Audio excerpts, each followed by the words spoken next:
So after 11th of November, when this rebirth thing happened, I feel, I got a wheelchair from the ashram, and they gave us a wheelchair. Before 11th of November, I've never met him physically, only through darshans, and I never spoke to him.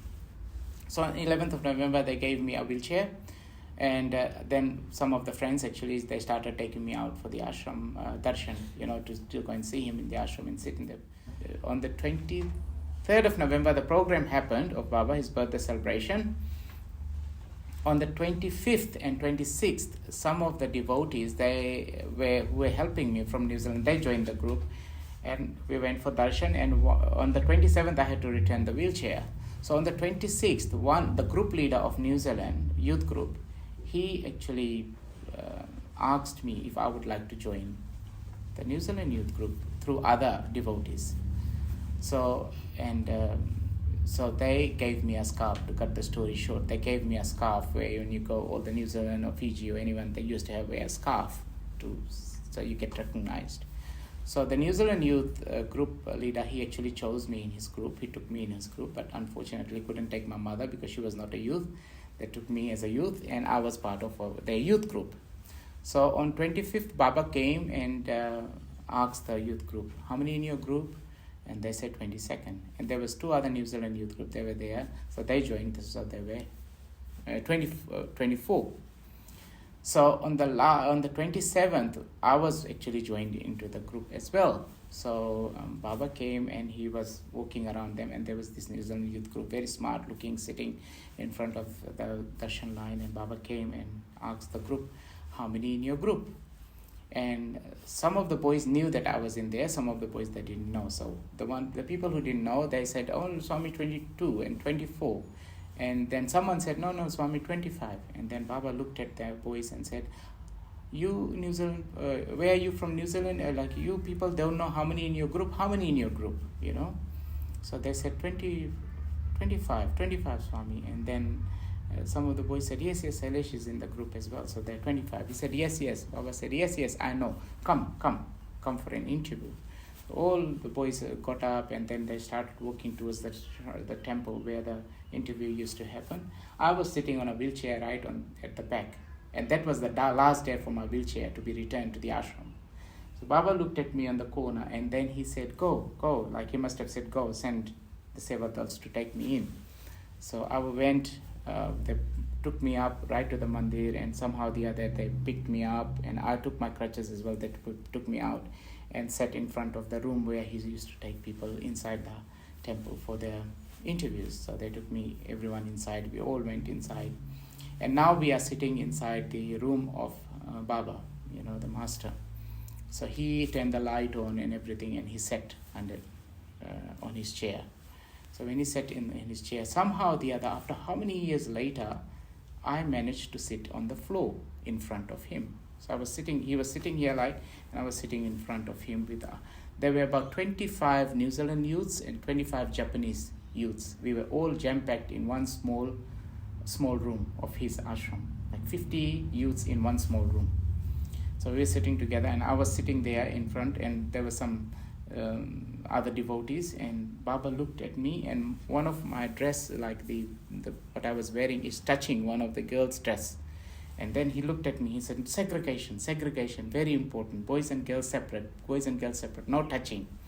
So then we just managed, no one touching each other, but it was squashing. And then he was talking, he looked at us, he smiled, and like just very, very nice and very good feeling to be around his presence, it was just very personal. And then Baba looked at me and looked at everybody, and then what he did, he materialized a ring. He materialized a ring, and then he passed it to me, like he gave it to me, that ring. And I looked at the ring, and he said, what is in there? Baba is saying, what is in there? And I said, oh, Swami, I looked at the ring, and I said, oh, Swami, Shiva Lingam, And then he said, yes, not for you, pass it around. So I thought it was for me, that's how much high ego and something. Then I just passed it around, and I just gave it, and I said, oh, he gave it to me, now I have to pass it around. So I passed it around, and then it came back, and there was this Japanese boy sitting next to me. So he picked up his hand, and he said to him, what do you want, boy? To that Japanese boy. And that Japanese boy didn't know what he was saying. And then he asked him again, what do you want? And Baba is holding a ring, and he said to that boy, you want lingam or you want om? To the Japanese boy. And here I'm sitting next to the Japanese. I said, that was for me, and why is giving it to him? It was for me. I'm just boiling inside. Then he picked up his hand and he asked him, you want om or Shiva lingam? Then the boy said, om, Swami, om. And then Baba said, yes, I change. So he 3 times he blew onto that ring, and that ring turned into a om ring, the top bit of the ring. And then he picked up his hand and he put it in front of me, and he looked at me, like showing, like passing chicks, It was very funny how he plays games. Then he gave it to him, and then he started talking to everyone and this and that. And then after that, I was trying to show him my leg, so I wanted to show him that I've got this big tumor in my leg, this big lump. So I picked up the dress which I'm wearing. I picked it up and I just tried to show him. I said, Swami, what shall I do with this big lump on my leg? And he said, yes, I know, put it down. Don't show your legs to everybody. Naughty boy, like he was cheeky. So not bad boy, bad leg, put it down. And I said, yes. I said, okay, Swami, I put it down. And he said, you get up, go into my next room. So I got up, and there was a few other boys were there. They lifted me up and with my crutches, and they hold me, and they put me into a smaller room of Baba. When I went inside the room, and then that's where he came inside, and he drew the curtain and all those things. And I tell you, it was just an amazing experience. The Divine Father, he was such a great beaming light in front of me. Actually, when he came inside, Swami actually turned into my real dad. I saw him that he turned into my real father. It was not that master of mine. When he asked me, where are you from? And I said, Swami, I'm from Fiji. He said, no, Fiji, you are from Fiji Islands. And I said, yes, Papa. He said, you came here to see me? And I said, yes, Swami, I came to see me. He said, you begging around people to come to see me? And I said, yes, Swami. He said, Swami brought you here. That's what he said. Swami brought you here. You begging people to come to me. And I said, yes, Swami. He said, I brought you here. Don't be scared. Why fear when I'm here? I will always take care of me. When are you going? And I said, Swami, I'm going in January, 27th of January next year.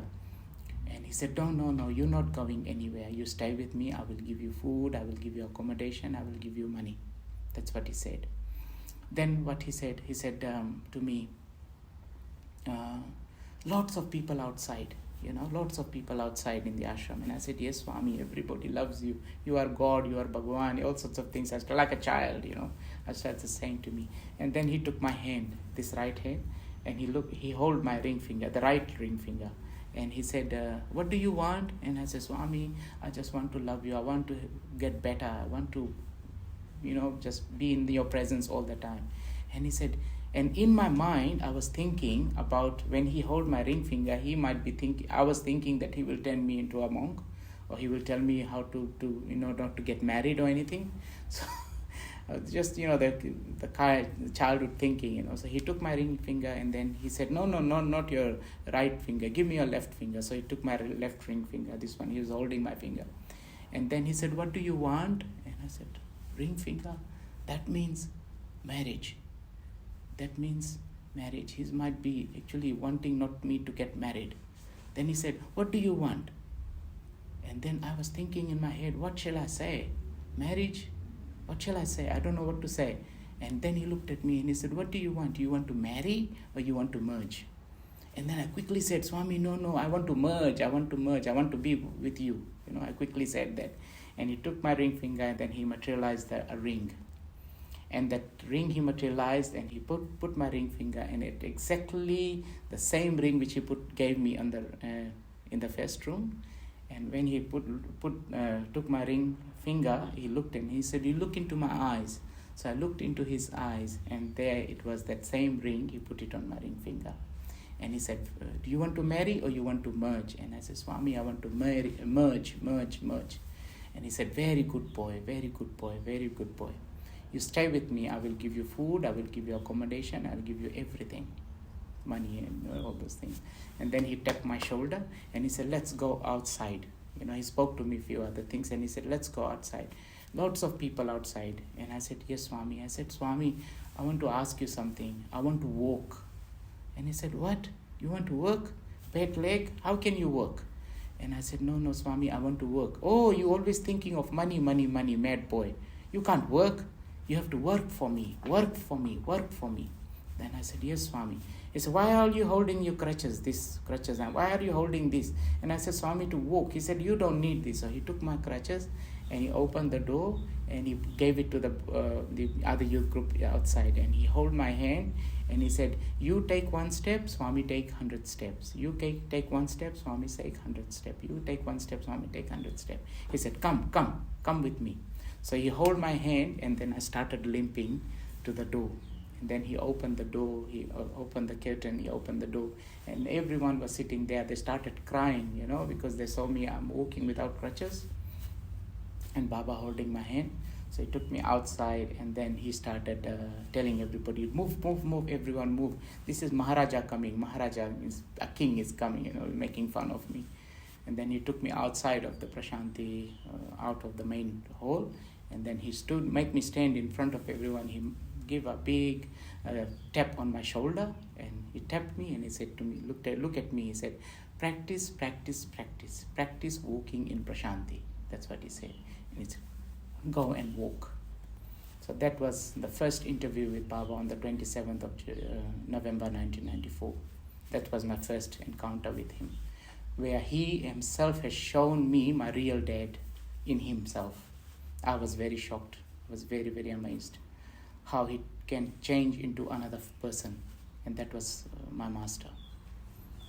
So how Baba materializes things is out of thin air. So one of the experience, I tell you how he materialized.